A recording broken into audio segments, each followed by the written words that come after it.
Welcome to Connecting Communities, a collaboration between people in Syracuse, New York, Bloomfield, New Jersey, and Makanda, South Africa. Connecting Communities provides people on both sides of the Atlantic Ocean an opportunity to learn more about one another through conversation, and to see, despite the 8,000 miles between us, we are more alike than we are different. This podcast is supported by the John Ben Snow Memorial Trust and Sanganisa Community Funds. For more information, go to inkululeko.org/podcast. Let's go. Welcome to episode 3 of Connecting Communities, where we're going to be talking about the Constitution and the rights to healthcare, food and water, and Social Security in the United States, and specifically Syracuse, New York. So here we are again at the Institute of Technology at Syracuse Central with Darren and Ryan. So Darren, I want to start with you. Tell us a little bit about specific rights that you guys have here in America or in Syracuse specifically when it comes to healthcare. Healthcare is most of the time is easily accessible.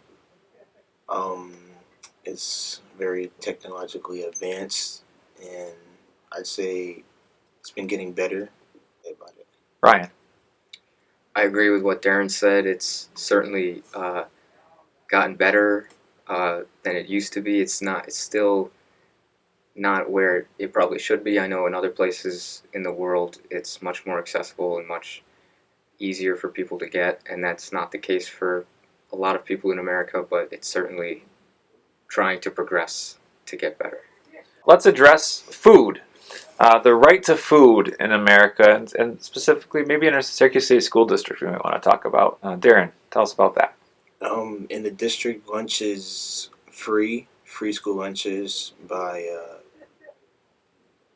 mandated by the government, and we follow the My Plate thing, which means we get certain lunches every day, and yeah, it's for the most part for students, as long as you have your ID and your code, it's free. Right. Mm-hmm. It's free in the SCSD, and I know that regardless of whether the students eat everything on the plate, there's like protein for them, and there's grains and meat, and they try to get a bunch of food groups together for them. Yeah.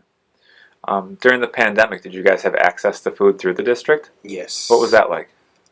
It was just a giant snack bag, but it wasn't as healthy as it used to be. So even if you're not in school sessions, sometimes the school district that you're a student in looks out for you to make sure that you're well-fed and students aren't malnourished. Yeah. I think that's a major part to your education is making sure that you have the energy and you're eating food and healthy food. Yes. Good.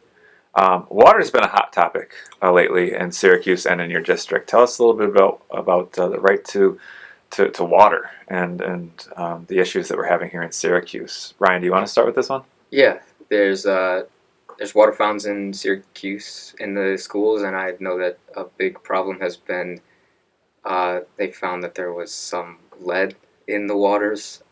Not a huge amount that was probably needed to worry about, but it was still a problem that they needed to fix and get fixed. Yeah. Darren, you got anything to add? Yes. I feel like it was higher in some schools than others. I remember we went to Syracuse.com. They told us that I think it was an elementary school. They had a high level of lead concentration in the water. But for our school, we didn't have that much big of a problem since we have like water filters and stuff in the fountains. So yeah. Yeah. So what Darren was referring to is a lot of students from ITC had the chance to go to a local journalism company, and one of the news writers there was writing about lead levels in Syracuse, specifically in Syracuse City School District, where they're alarmingly high. And you can actually find some of those levels, and they have been high in Syracuse, and looking to take action to possibly put filters or replace water fountains is some action that we're seeing take place hopefully soon here in our district. Was that alarming to you? Did it make you nervous to think that you may have been drinking, high amounts of lead from water fountains, whether it was at ITC or in middle school or grade school? Yeah, It's more long term, isn't it? Right? And it's not like you're getting an instant stomach ache or feeling sick after drinking. It's more of like a long term. Your memory might, diminish, or thought processes and things like that. Especially being in a school, going back to food, we want kids to, have, healthy food, and now we're talking about healthy water, right?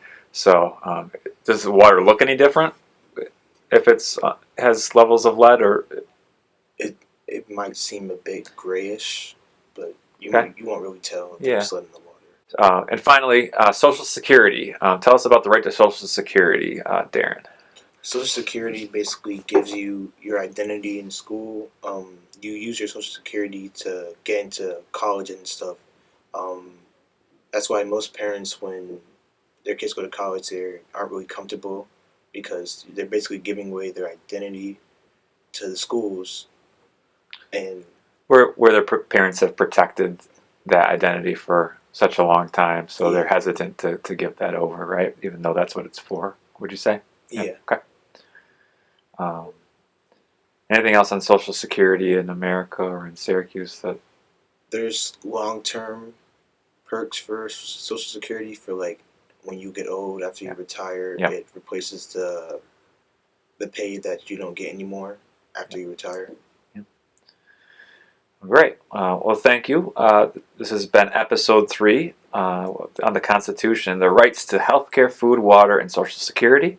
We'll see you for our next episode, episode 4, which will talk about the Constitution and the right to education. All right. See you then.